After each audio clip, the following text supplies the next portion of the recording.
ভগবান যে বাচ্চাদের এত কষ্ট কেন দেয় সত্যিই বুঝি না। এই যে এই বাচ্চাটাকে দেখতে পাচ্ছ তোমরা, এই 8 দিন বয়স থেকে সুমনের কষ্ট করে যাচ্ছে।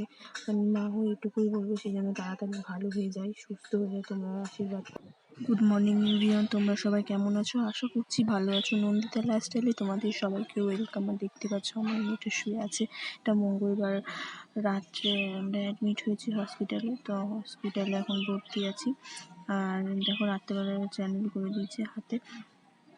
আর পরের দিন সকালে 8টার সময়তে ওটি হবে, তো জানি না কী হবে, তোমরা দেখতে থাকো। এই ছোট্ট বাচ্চাটার যে কতবার অপারেশন হবে আমি জানি না। এটা নিয়েও 3বার অপারেশন হচ্ছে, সকালেই অপারেশন হবে।